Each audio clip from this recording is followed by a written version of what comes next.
Something you really cannot avoid here in Hampton Roads, and that is crossing a bridge. And with aging infrastructure, you can't say you haven't thought about the safety of crossing waterways. That's why we're putting focus on Portsmouth's Churchland Bridge. Technically, it's structurally deficient. Residents are raising the red flag about it, and the city says there's a fix coming. 10 on your side's Kiahnna Patterson has the story for us tonight.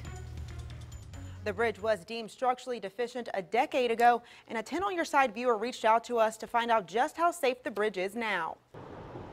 I think the bridge shouldn't be used anymore. John Haynes lives just 1 mile from the Churchland Bridge in Portsmouth. That's my preferred route, or was, until I noticed what bad the bridge was. He's been taking another route for the last month to his job in Norfolk. One day it's backed up a little bit, and so I had to stop at the top of the bridge. And I'm kind of looking around, wow, there's a lot of patches and all. I'm going to look over. I can see the river through the deck of the bridge.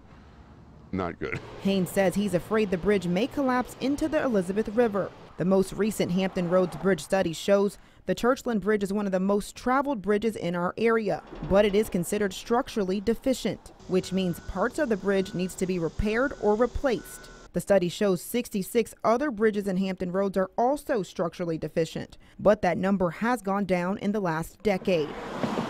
Nearly 30,000 people cross the bridge every day. Engineering director James Wright says the bridge was built in 1951, and while the bridge is deemed deficient, it is still safe for drivers. Structurally deficient doesn't mean it's unsafe, so a bridge can be considered structurally deficient if any one of the components doesn't meet the current standard. The bridge has been a safety concern for years, since the Monias River Bridge in Connecticut collapsed in 1983. Killing 3 people. Wright says the Churchland Bridge has the same design, so the city installed a catcher beam in the late 80s to make sure the bridge does not collapse into the water. Should there be an issue with it, the bridge will catch itself and not fail. Now the bridge must be inspected annually by an independent company, but in the last year an inspection reveals more problems along the southbound lanes.